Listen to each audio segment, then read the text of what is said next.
Alors bonjour. Avouez que vous avez tous détesté un jour votre voisin de bureau quand il parlait au téléphone trop fort ou quand il participait à une visioconférence un peu trop bruyante.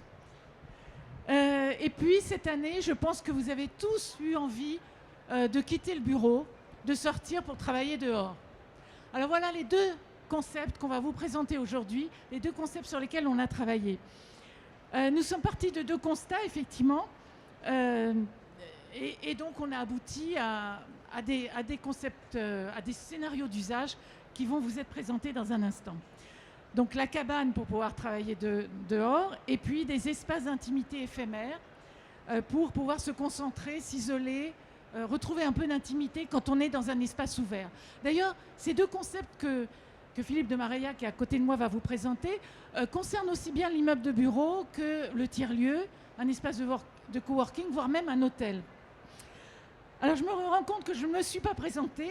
Je suis Odile Duchesne, je suis consultante pour l'ameublement français, qui est l'organisation professionnelle de l'industrie du meuble en France. Et l'ameublement français mène chaque année un programme de recherche appliquée qui s'appelle Domocité. Donc nous avons choisi cette année le thème du travail, car on voit bien que le travail bouleverse tous nos espaces de vie, notre logement, l'immeuble de bureau, l'hôtel, l'espace de coworking. Et nous avons travaillé au premier semestre de cette année avec un collectif d'une 40aine de personnes. C'était très varié puisque nous avions des architectes d'intérieur, des designers, des industriels de meubles, des ergonomes et même un opérateur d'espace de coworking avec nous. Donc c'était un travail sous forme, selon une méthodologie assez innovante, avec des séances d'idéation. Et à l'issue de ces séances, nous nous sommes fait accompagner par des agences de design. En l'occurrence, pour les deux projets qu'on va vous présenter aujourd'hui, c'est l'agence Market Value, dont j'ai le président à mes côtés, Philippe de Marillac, qui a effectivement affiné ces concepts. Donc le concept work and roll qui n'a rien à voir avec le Covid, non. Bah là, le principe à nouveau était très simple. On est aujourd'hui sur des espaces de bureaux qui sont très ouverts, à la fois pour des questions d'optimisation des mètres carrés, pour des questions de circulation de l'information, de transparence. Voilà, donc l'open space fonctionne partout. Mais en parallèle de ça, on voit bien que les gens ont à la fois viennent au bureau de plus en plus pour parler, échanger, discuter. Et puis, il y a le télétravail qui s'est encore accéléré avec le Covid, etc. Donc, on se retrouve finalement dans des endroits très, très ouverts, mais où aujourd'hui, il y a un problème d'acoustique, de confort pour pouvoir switcher très facilement d'une visio, d'une conf call à un moment où on se réunit à deux, on discute, etc. Donc voilà, donc on est sur ce paradoxe, mais qui est juste en fait ce besoin d'agilité. Et donc on a travaillé sur cette idée de work and roll. C'est simplement l'idée d'une structure qui peut s'ouvrir, se fermer, cloisonner un espace, mais de manière très éphémère. Philippe, il faut que tu dises comment tu l'avais appelé. Alors au départ, on l'avait appelé Merci Yvette, parce que c'était pour un petit clin d'œil à Yvette Horner, c'était ce côté un peu accordéon, mais c'était de toute évidence beaucoup trop sympathique pour qu'on garde ce nom, donc on en a pris un moins bon. Voilà, ça a été un choix radical de prendre quelque chose de moins bien. Non, je plaisante. Mais et voilà, et donc après, l'idée, c'est que cette structure, elle est légère, puisque c'est une toile acoustique de chez Kvadrat. C'est une structure, donc vous voyez, qui s'ouvre, qui se referme. Ça fait que vous pouvez créer de l'intimité, recloisonner un espace, mais sans que ce soit de manière définitive. Et on voit bien aujourd'hui, même dans tous les nouveaux programmes de bureau, vous créez des salles de réunion, il n'y en a jamais assez, soit elles sont trop vides, soit elles sont trop remplies. Donc voilà, là ça devient extrêmement simple, vous n'en avez pas besoin à chaque place. Vous avez sur un pan de mur comme ça une dizaine de structures, hop, vous les prenez, vous faites votre conférence, vous la ramenez. Voilà, donc c'est ce côté extrêmement agile, extrêmement flexible, voilà, qui sont les mots, mais qui correspondent en fait à la réalité du travail. Et puis de temps en temps, pour se faire un peu plaisir, parce qu'on est aussi architecte, voilà, le côté, une structure un peu plus importante, mais qui reprend les mêmes codes et qui peut venir dans un tiers-lieu, un espace de coworking ou un lieu de bureau, tout d'un coup occuper l'espace, tout en gardant une certaine transparence. Donc visuellement, c'est aussi quelque chose qui qui est agréable et assez beau, voilà, avec cette transparence, donc le fait que la lumière rentre à nouveau à l'intérieur. Donc voilà, c'était cette idée de recréer de l'intime de manière très flexible et encore une fois, nous on le voit aujourd'hui, on est beaucoup interrogé sur des programmes de bureau et les gens ils nous montrent, voilà, on visite des kilomètres carrés de programmes de bureau avec des open space à n'en plus finir et puis à côté on a mis des fauteuils un peu cool et sympas pour changer de posture, sauf que vous ouvrez votre ordinateur, vous gênez tout le monde, vous ne pouvez pas faire votre conférence, la personne qui est au Brésil, elle ne vous entend pas, il y a de l'écho, enfin bon bref, voilà, alors, donc c'était tout ça. Là, typiquement, les personnes qui sont sur un bench peuvent aller chercher la structure qui est accrochée au mur, voilà, et s'isoler. Ils l'utilisent. Alors à un moment, on s'était dit, tiens, on va l'intégrer dans chacun des fauteuils, sauf qu'effectivement, dans une démarche d'éco-conception, l'expert qui nous a accompagnés se reconnaîtra. Démarche d'éco-conception, l'idée c'était pas que chaque fauteuil embarque un système comme ça, mais qu'il y en ait quelques-uns qui soient partagés. Hop, vous allez le chercher, vous l'installez, vous le remettez, et c'est très très flexible, très simple. Alors, sur ce projet, moi je voudrais que Marion Toison s'exprime. Pardon, je ne vous ai pas présenté. Marion Toison, qui est Workplace stratégiste pour le groupe Eworth, un groupe international qui est connu surtout pour le bureau, mais qui a intégré au fil des décennies beaucoup de belles grandes marques destinées à la maison, au home. Écoute Marion, on se connaît bien puisque tu as été aussi très active au sein d'Actineo. Ça fait des années qu'on dit que ces espaces ouverts, effectivement, c'est une vraie plaie pour pouvoir se concentrer, retrouver de l'intimité. Alors justement, avec la pandémie, on s'est dit chic, maintenant les gens vont travailler chez eux quand ils ont besoin de se concentrer, sauf que, comme le disait madame, tout le monde n'a pas envie forcément de travailler chez soi. Donc comment tu perçois cette solution ? Alors, c'est vrai qu'on pourrait faire un raccourci en se disant on n'en a plus besoin au bureau puisqu'on se concentre chez soi ou dans un tiers-lieu. Bon, ça veut dire qu'on en a besoin au moins dans des tiers-lieux. Et aussi, au bureau, il se trouve qu'une journée, c'est varié et qu'il va y avoir effectivement des moments sociaux sympas, des moments de collaboration, mais toujours un petit moment aussi où on peut avoir besoin de se retrouver et de faire son travail individuel. Donc c'est un concept qui est intéressant parce qu'il va toucher à la création d'un espace plus intime et c'est quelque chose dont on aura toujours besoin. Donc j'aime beaucoup la légèreté en fait du design qui est proposé, qui est un petit peu en rupture avec l'historique un peu mécaniste du mobilier de bureau.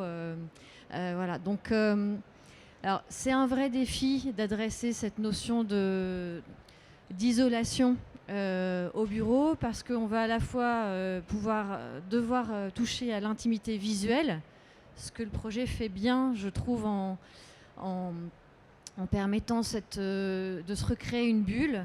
On doit aussi couvrir le besoin d'intimité sonore. Et là, c'est plus un défi de réaliser des choses légères, sympas, tout en ayant une vraie fonction acoustique. Donc, alors le côté très souple aussi, de pouvoir l'avoir décidé de l'utiliser ou pas est très bon. Ces espaces ouverts, ils ont été très stigmatisés parce qu'ils ont été souvent conçus dans des logiques économiques pures. Il se trouve qu'avoir un espace ouvert au travail, ça peut être aussi une vraie bouffée d'oxygène, de pouvoir aller se retrouver. Ce qu'il faut, c'est pouvoir avoir le choix. Et donc, quand on conçoit vraiment des espaces par activité, plutôt que de manière très industrielle, en disant on a besoin de bureaux, de salles de réunion et d'une machine à café, maintenant, c'est beaucoup plus subtil. Il s'agit plutôt d'imaginer toutes les activités qu'on va avoir à faire au cours de la journée et d'avoir des espaces bien dédiés pour chacune des activités. Donc, voilà. J'aime bien ce projet parce que je le trouve vraiment très bien dessiné. Je trouve qu'il offre aussi cette subtilité dans la manière de proposer ou pas l'espace intime. Forcément, les questions qu'on se poserait, c'est, il faudrait le voir en situation réelle, le voilage acoustique, ça atténue.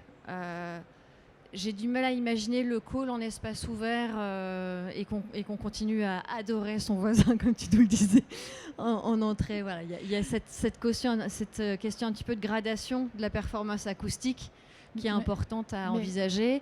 Je le vois bien pour créer de l'intimité visuelle Et après, le reste, il faut pouvoir Mais avoir Marion, d'autres c'est compléments. chez vous, Buzzy Space, non? Oui, Buzzy, Parce que Buzzy, c'est Buzzy une des Space, marques du groupe, oui. Oui, Enfin, ils ont développé partenaires. des rideaux acoustiques. Hein. Alors il y a effectivement, et ça reprend un petit peu ces codes-là. Alors ceux-là, c'est sympa parce qu'il y a du bois, il y a des choses très, très sympas, mais c'est vrai qu'il y a une gamme qui s'appelle Buzzy Brax qui est un petit peu aussi dans cette notion de pouvoir proposer l'intimisation d'un espace par un jeu de rideaux. Donc il y a une structure très indépendante du bâtiment pour toujours garder cette souplesse d'aménagement et qui va permettre d'intimiser plus ou moins les espaces, sans forcément être dans la performance acoustique pleine que peut offrir une cabine acoustique ou une pièce dédiée. Alors Gaël Montassier, tu es fondateur et directeur général de Startway, donc tu peux dire peut-être 2 mots de Startway, et je pense que ce type de produit irait très bien dans un espace de coworking. Qu'est-ce que tu en penses? Alors, je confirme, parce qu'en fait, alors contrairement à ce qu'on pense souvent dans les espaces de coworking, il y a très peu d'open space parce que ce n'est pas un modèle économique pour nous qui est rentable. Par contre, nous répondons au cahier des charges d'utilisateurs des grandes entreprises et on leur conçoit les aménagements et les bureaux qu'ils souhaitent. À l'intérieur, donc déjà, je trouve le travail remarquable. On avait vu un peu l'évolution et la réflexion autour de ça. C'est très élégant, léger, ça peut s'adapter, se coller à un mur. Et nous, ce qu'on recherche en fait, c'est transformer l'immobilier et contraindre l'immobilier en fonction du réglementaire et dans le respect du réglementaire. Et donc, nous, un immeuble, on doit pouvoir en faire ce que l'on veut et on doit même pouvoir créer des nouveaux usages dans des surfaces qui n'étaient pas prévues pour. D'accord ? Donc pour nous, c'est potentiellement du revenu par mètre carré occupé supplémentaire dans des zones pour lesquelles nous n'avions pas pensé. Et ça prend très peu de place au mur. Ça peut se tirer, c'est flexible, modulable. Après, il faudra tester la partie effectivement acoustique, mais après, c'est juste un peu de travail, quoi. Mais c'est très bien, c'est un super truc. Bon, bah écoute Philippe, non seulement tu as trouvé l'éditeur avec le groupe Eworth, et tu as déjà trouvé le client avec Startway. Je rappelle que c'est un projet collectif, donc nous on n'a fait qu'incarner l'idée, mais elle a été pensée par tout un collectif. Donc au niveau des royalties du contrat, ça va être compliqué, mais on va gérer ça. Voilà, donc je pense qu'on va passer à l'autre projet, à moins qu'il y ait déjà des questions ou des remarques sur ces... Mireille, qui est architecte d'intérieur. Bonjour, et je suis prof d'archi, prescription produit en 4e année. Et c'est vrai qu'avec Odile, on se gratte la tête très fort depuis quelques années pour leur donner des conseils avisés, n'est-ce pas Marion? Mais je trouve ce projet très romantique. Il y a un côté, c'est une ombrelle, ça se déplie. Et c'est bien quand même la première fois qu'on voit quelque chose, aussi, justement, je ne sais pas si vous l'avez fait exprès, d'y intégrer un treillage à un moment donné. Donc on peut aussi, pourquoi pas, être dans un jardin, être dans une cour intérieure d'un immeuble, sur une terrasse, why not? Enfin, bravo. Voilà, alors tu nous fais une très belle transition sur le deuxième projet qu'a développé Philippe. Là, c'est effectivement pouvoir travailler dehors. Donc là, on l'a appelé la cabane. Alors ça a été la cabane au fond du jardin. C'est devenu la cabane. Le concept en soi, il est tout simple. Hein. Il répond à ce qu'on a tous vécu, notamment pendant le Covid, qui était d'être enfermés chez nous. Pour ceux qui vivent en appartement et qui n'ont pas d'extérieur, c'était vraiment terrible. Enfin, c'était dur, quoi. Donc, et ça correspond finalement à ce que, là aussi, nous, on vit chez tous nos clients qui ont des bureaux et qui nous disent... Je veux, soit je cherche un extérieur, soit j'ai un bout d'extérieur, comment je l'utilise? Et on a notamment eu la chance de travailler pour le plus grand lieu de séminaire de France qui s'appelle Les Fontaines et qui est le campus Serge Kampf qui appartient au groupe Capgemini. Ils ont un parc de 42 hectares et donc voilà, on a beaucoup réfléchi avec eux aussi sur comment est-ce qu'à un moment on fait en sorte que les gens sortent, qu'ils aillent travailler dehors, et on parle de revenus additionnels, et eux ils aimaient beaucoup cette idée de pouvoir avoir un espace extérieur, voilà, justement pour avoir des salles de réunion à l'extérieur qui donnaient sur le lac, qui donnaient... Voilà. Donc c'était ça l'idée de départ, c'était finalement de pouvoir livrer à un bureau, à un hôtel ou à un tiers-lieu ou à un centre de séminaire une boîte et que cette boîte puisse se transformer en salle de réunion extérieure. à la fois assez légère, qu'il n'y ait pas de sol, qu'il n'y ait pas de structure trop lourde, donc que ce soit quelque chose qui se déplie. Il y a évidemment ce fantasme de la cabane un petit peu, voilà, comme quand on était enfant, il y a quelque chose de ludique, c'est agréable, et puis tout simplement, voilà, de pouvoir utiliser les extérieurs. Combien d'entreprises ont des extérieurs qui ne sont pas utilisés? Il y en a quand même beaucoup. On peut même le mettre sur un toit, puisque c'est la mode des rooftops, si le toit est assez grand. Tout à fait. Et après, l'idée, elle était donc, vous avez la grande paroi en bois qui en fait est une boîte avec à l'intérieur du mobilier. Donc vous avez une table, les chaises et donc ce qu'il faut pour pouvoir aménager un espace de bureau. Alors donc soit vous l'aménagez comme une table un peu classique, soit voilà, vous pouvez évidemment ne pas mettre la table, être juste dans un mode un peu plus voilà, d'échange, de collaboration. Et puis après, sont intégrés dans les poutres de la cabane des rideaux pour pouvoir évidemment se protéger du soleil. Et on imaginait que le toit puisse intégrer aussi des panneaux solaires de façon à ce qu'en fait il y ait des prises. Parce que le seul sujet quand on se déplace et qu'on est nomade, c'est de pouvoir recharger son téléphone et de pouvoir recharger son ordinateur. Voilà, après, on est en partage de connexion. Tout le reste, on a quasi plus besoin de la structure de bureau. Donc, la seule chose, c'est l'énergie.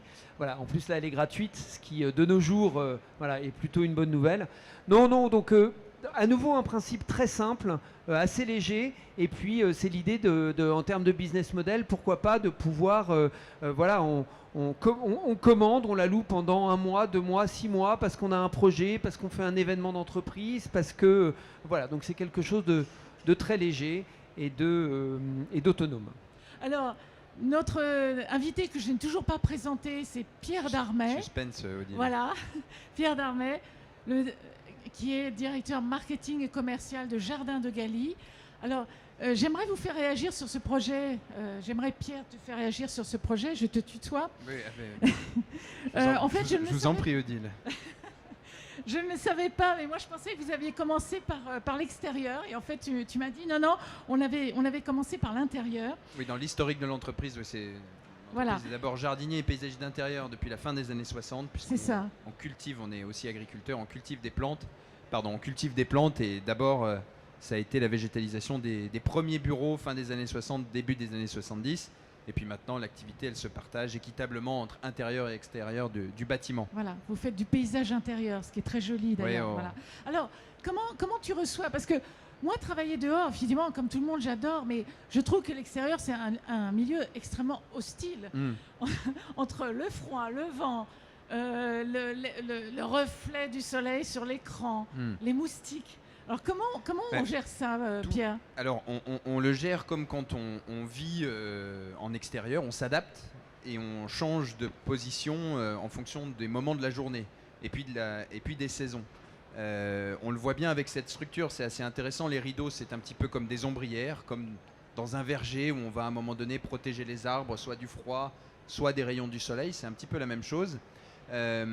Donc on va s'adapter au lieu. On s'adapte aussi à la situation. Si on est dans un grand parc, ce qui est un peu le visuel qu'on voit ici, dans ce cas-là, il faut s'approprier le lieu et on va avoir peut-être un aménagement un peu plus minimaliste. Si on est sur un rooftop, dans ce cas-là, il faut planter, il faut l'occuper et on n'a pas tout à fait les mêmes contraintes. Ce que je veux dire par là, ce qui est assez rigolo, j'ai envie de dire, mais c'est fait volontairement, la signature de Market Value qu'on voit en petit sur le PowerPoint, c'est designer de relations.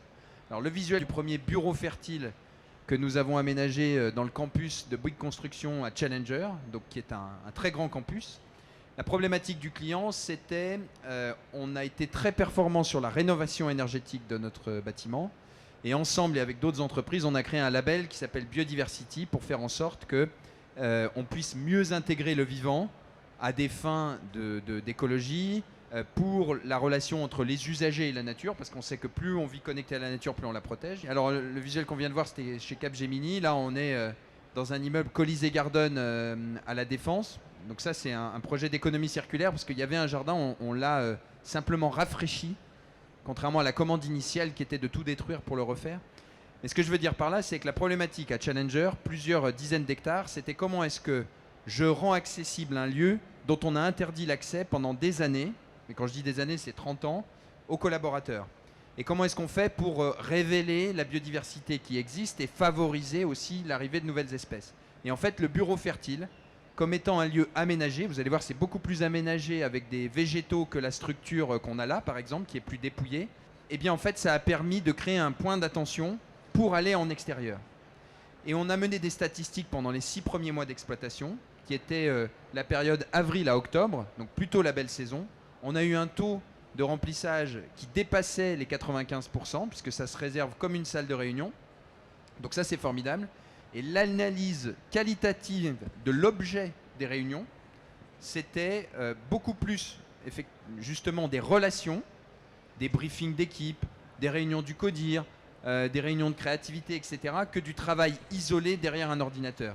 Et ce que nous ont dit les usagers, c'était la version bêta, il y a des petits toits avec des panneaux solaires. C'est super, mais on est gêné par les reflets du soleil. Et puis alors l'hiver, on n'y va pas parce qu'il fait froid. Conclusion, aujourd'hui, il y a 7 bureaux de la sorte, dont certains sont moins végétalisés et surtout avec une couverture qui permet de les occuper l'hiver. Ce que je veux dire par là, c'est que cette structure de bureau, elle suggère la prolongation de l'habitat ou de l'intérieur en extérieur, avec, je suis d'accord avec ce qui a été dit par Philippe, un minimum d'équipement. On va, nous, jardiniers paysagistes, donner des signaux qui permettent d'être physiquement au contact du végétal pour vivre quelque chose. Et ensuite, on va s'adapter en fonction d'un rooftop, comme on l'a vu chez Capgemini tout à l'heure, ou lorsqu'on est dans un grand parc, on ne va pas avoir la même configuration. Alors c'est intéressant ce que tu as dit, parce que c'est pas tant le travail individuel que je vais faire à l'extérieur, et je pense aux espaces de coworking. Je sais que vous avez, alors notamment les espaces de coworking qui sont dans des grandes métropoles, vous adorez investir les rooftops. Et moi je me posais la question, est-ce que vos coworkers vont travailler sur les rooftops pour travailler, ou est-ce qu'ils ne vont pas pour la détente, pour la pause entre 2 séances de travail?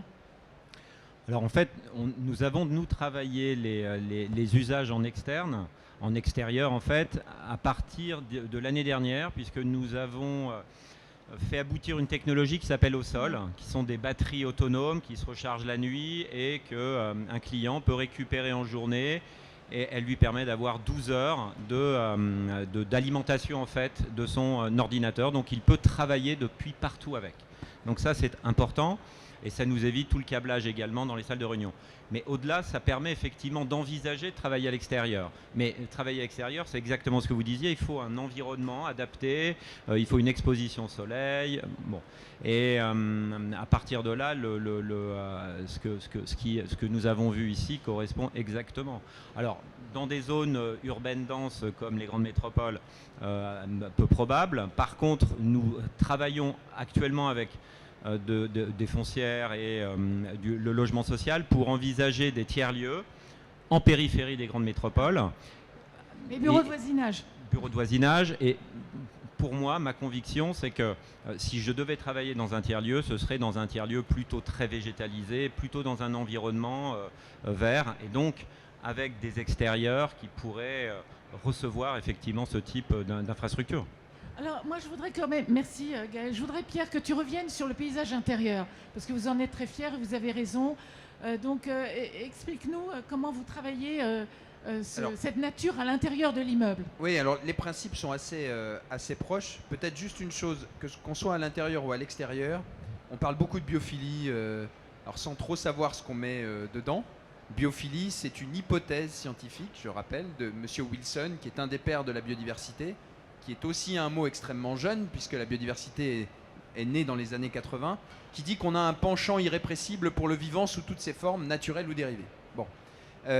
Ce que les recherches en matière de santé, qui est un état de bien-être complet et pas seulement l'absence de maladie, c'est que les vues et l'immersion dans des environnements les plus naturels possibles, y compris avec des artefacts quand on est en milieu périurbain ou urbain, on n'a pas la nature originelle, ça joue sur l'attention spontanée. C'est-à-dire qu'on l'a vu, on citait le premier confinement, le fait d'être en permanence en visio, ça fatigue énormément. Notre champ de vision est restreint et on a des outils qui sollicitent fortement notre attention volontaire. Une vue sur des plantes, une vue sur un paysage ouvert, ça sollicite notre attention spontanée, et ça c'est reposant, et c'est un booster pour mieux travailler. Donc, en fonction des situations, si on a un extérieur et qu'on peut de temps en temps aller s'aérer et travailler ne serait-ce qu'un quart d'heure, 20 minutes ou 1 heure, jusqu'à ce que le soleil vienne darder ses rayons sur son écran et qu'on soit obligé de rentrer, c'est toujours un shot de nature utile pour être plus performant, pour être plus en empathie avec ses collègues, etc. etc. Lorsqu'on est dans une configuration urbaine extrêmement dense, les espaces extérieurs sont souvent réduits à une portion congrue. Ou alors on a des conflits d'usage parce que leur surface est tellement réduite que tout le monde veut y aller. Et si vous êtes fumeur, c'est quand même le seul lieu de liberté qu'on vous laisse, mais la liberté des autres s'arrête, enfin la vôtre, etc. Vous connaissez la suite. Donc à l'intérieur, l'idée c'est comment est-ce qu'on peut suggérer une présence de nature qui a toujours la même mission, nous connecter avec le vivant. Donc nous, on travaille comment? On va regarder quelle est la configuration du lieu, quels sont ses volumes. Généralement, sauf pour les grands projets où on travaille très en amont avec le bureau d'études de Galie, on intervient dans des lieux qui ont déjà été pensés, et puis on se dit « Ah, on a oublié la touche de verre ». Alors c'est un appel collectif, hein, penser la présence de la nature le plus en amont possible, et ça fait partie, comme on l'a fait avec Anne-Sophie, qui a participé au collectif des 40, travailler avec vous dans l'idéation. Ensuite, on va regarder les caractéristiques essentielles que sont l'accès à un point d'eau et la nature de la lumière. Vous savez que les plantes, elles ont besoin d'un certain spectre lumineux et que souvent les vitrages vont filtrer une partie du rayonnement qui est utile pour la photosynthèse. Donc ça, c'est clé. Une fois que c'est réglé, eh bien, on va sélectionner les espèces végétales en fonction de leur design, aussi en fonction de leur capacité à croître. Et de plus en plus, on hybride le contenant, le mobilier, avec les préconisations des ergonomes, des professionnels de l'ameublement français et la nécessité pour un végétal d'avoir des racines, d'avoir un espace où on peut avoir une réserve d'eau et pour être en bonne santé et se développer sereinement, d'avoir une intervention régulière d'un jardinier. Donc et ensuite, ça donne tout un tas de formes. Donc là, typiquement, tu as Alors ça, demandé c'est les architectes tu as demandé Podgizer. aux fabricants Oui. de meubles Exactement. de faire un trou au milieu du meuble de bureau Et ça, pour faire passer un arbre. c'est une réalisation, on le voit un peu, les photos sont très anciennes, c'est début des années 2000. Donc c'est rétro-futuriste, puisque on se projette, mais en fait c'est quelque chose qui a déjà été fait il y a quelques années. Puis on a présenté la version intérieure du bureau fertile qu'on décline régulièrement, ici même à Maison et Objets, au mois de mars 2022, voilà. Merci beaucoup, merci Pierre. Alors, je vais poser la question à Marion, donc, qui représente ce groupe qui est fabricant de mobilier de bureau, de mobilier pour la maison, mais aussi de mobilier outdoor. Et je vais te poser la question parce que avec cette demande de plus en plus croissante de la part des entreprises ou des espaces de coworking d'avoir du mobilier pour travailler dehors, ma question c'est, bien sûr, le mobilier quand on travaille dehors n'est pas le même que celui qui est à l'intérieur de l'immeuble.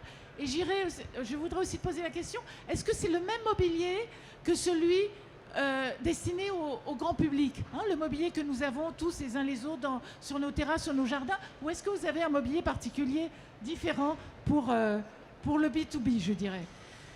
Alors, donc Ewers, notre expertise avant tout, c'est le mobilier d'intérieur, mais c'est vrai que dans le groupe, on a une marque qui s'appelle Janus, qui est distribuée plus aux États-Unis, et on a aussi dans certaines de nos marques des mobiliers qui ont pu évoluer vers l'outdoor ou qui ont été conçus pour. Il faut savoir quand même que le scénario de travail en extérieur, il est plutôt récent.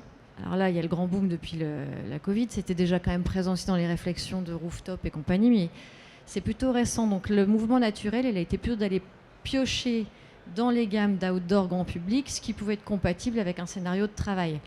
Le scénario de travail étant plutôt un scénario de courte durée, puisqu'effectivement, on est vite gêné par les rayonnements. Il y a beaucoup d'irritants finalement pour travailler dehors. On en a très envie, mais une fois qu'on est sur place, c'est pas forcément évident.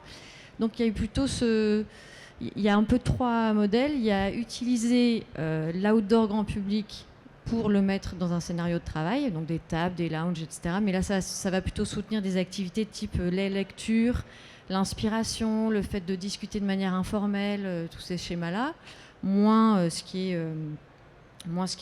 est exécution avec une forte concentration. Là, les mobiliers ce sont des mobiliers aussi bien pour le particulier que pour...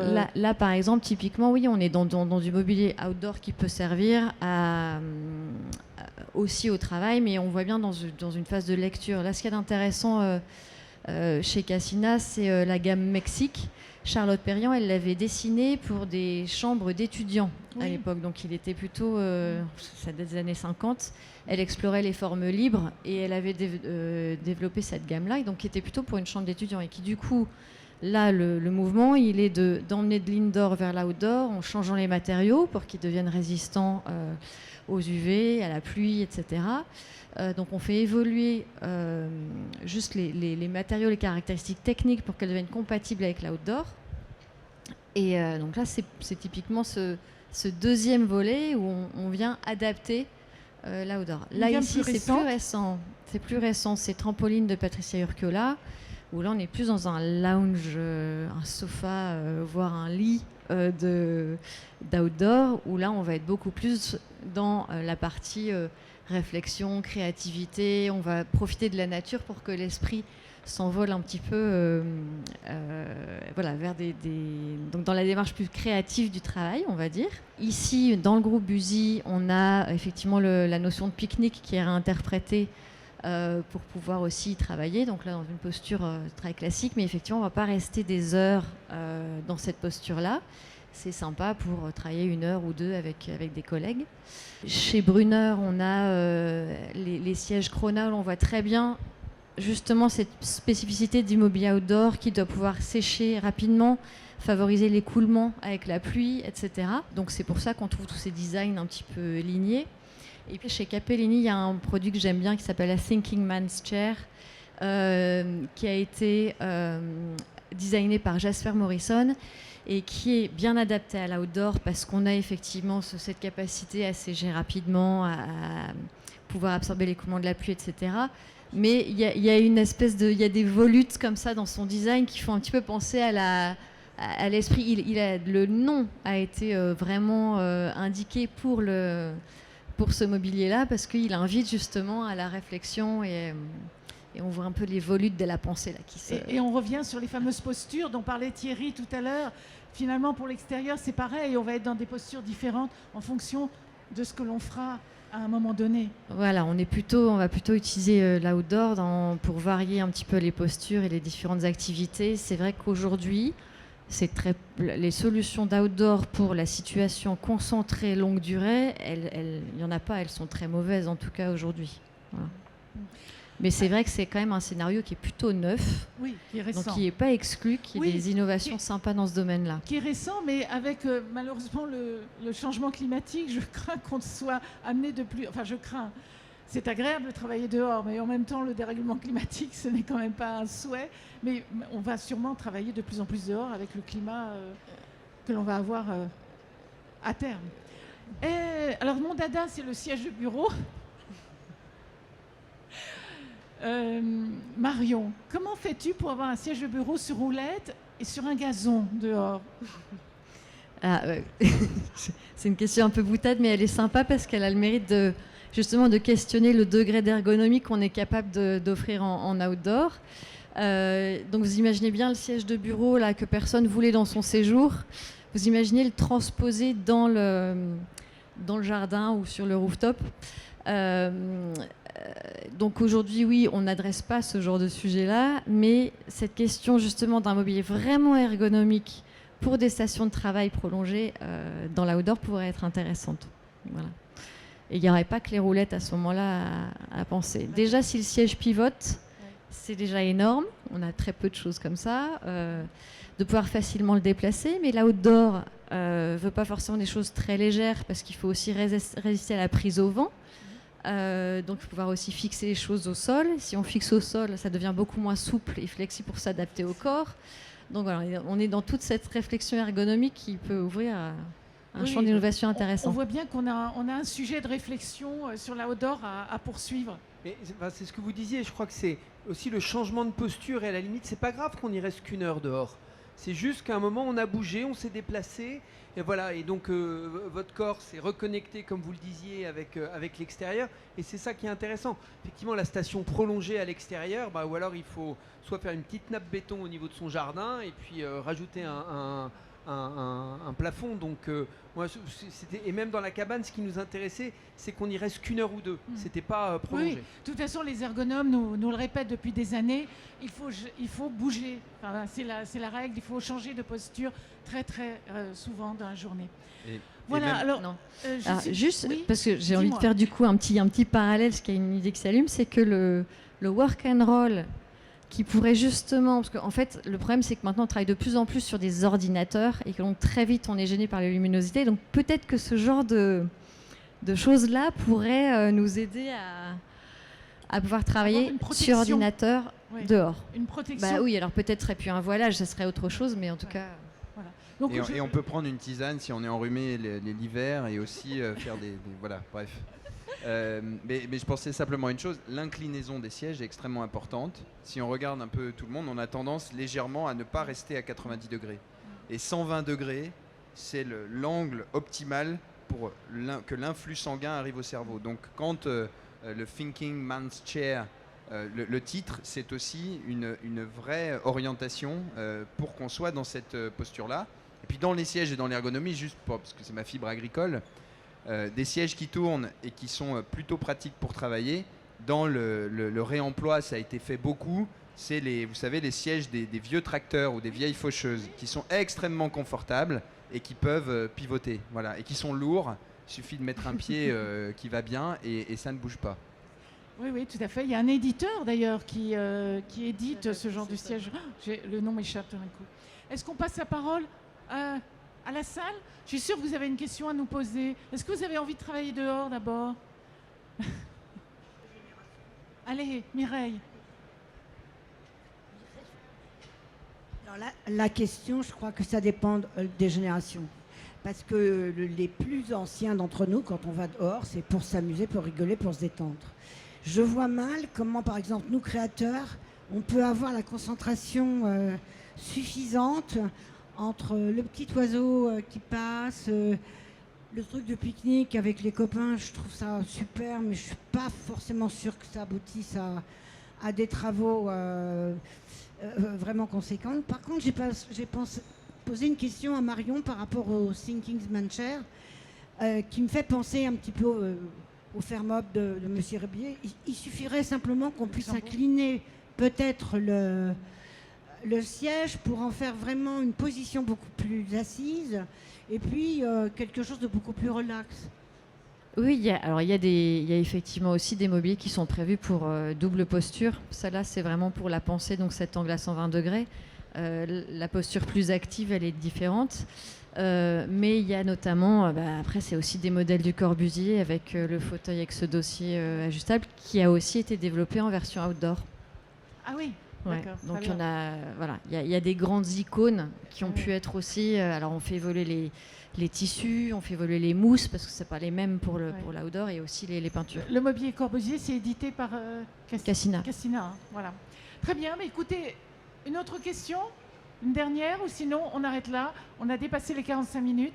Je vous remercie de votre attention et vous pouvez aussi venir poser des questions individuellement à nos invités. Merci beaucoup.